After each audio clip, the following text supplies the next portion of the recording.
Le castor de l'étang bleu. Voilà le castor.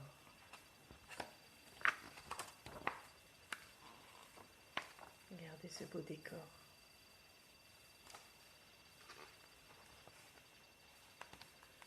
Regardez. Regardez ça, des tortues.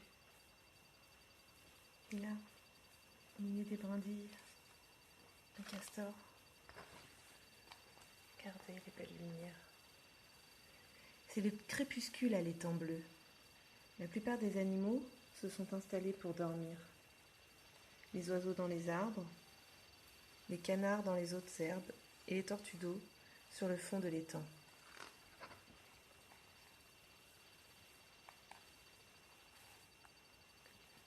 Le castor ouvre les yeux. C'est l'heure d'aller manger. Il quitte sa loge sous les branchages et nage dans le tunnel jusqu'à la sortie, sous l'eau. Là, il regarde vers la surface. Mais il y a encore trop de lumière pour se risquer sur la rive.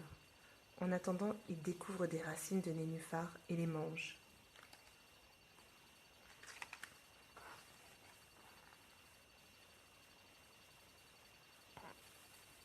Le castor monte enfin à la surface, où il aperçoit la première étoile dans le ciel.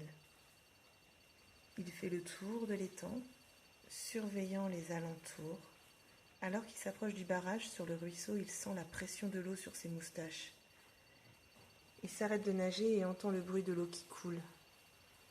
Et le barrage est ouvert. Le barrage est ouvert.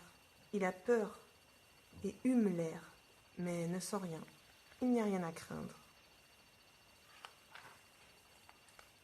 Le castor coupe quelques branches avec ses dents. Il les transporte jusqu'au barrage, les place dans la brèche et amasse de la boue avec sa tête.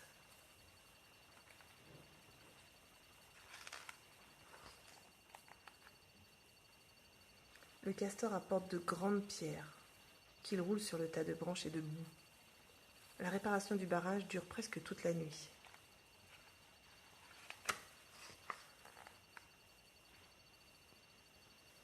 La lune est haut dans le ciel. Le castor nage contre le vent, flairant sans arrêt. Quand il atteint la rive, il sait qu'il ne court aucun danger et se met en quête de nourriture. Il passe entre des érables, des chênes et des pins et arrive enfin dans un petit bois de bouleaux.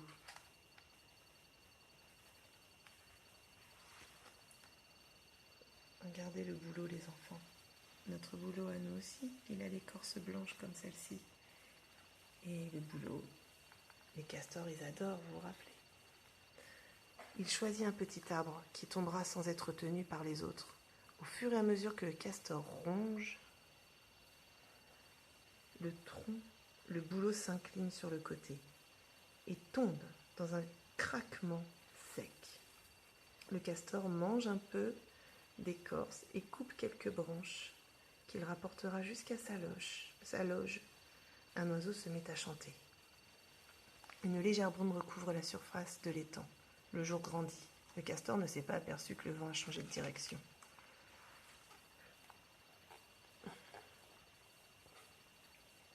Un enfant et son chien se rendent à l'étang. Installé sur le tronc, le castor mâche bruyamment. Quel est ce son étrange ? Se demande le garçon.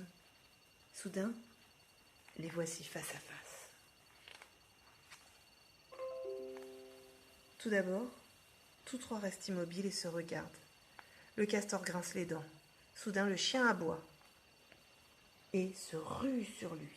Le castor se précipite vers l'étang et plonge pour se mettre à l'abri.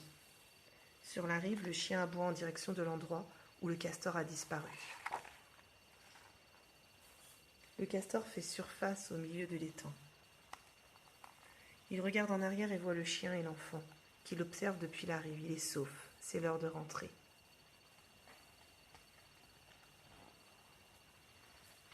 Les canards ont quitté les hautes herbes à la recherche de leur nourriture.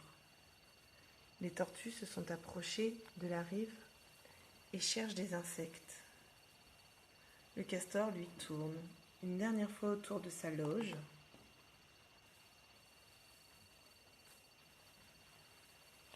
en l'air pour s'assurer que tout va bien. Il plonge et nage dans le tunnel. Arrivé dans sa loge, il commence par nettoyer sa fourrure, puis ses yeux se ferment et il s'endort. La nuit a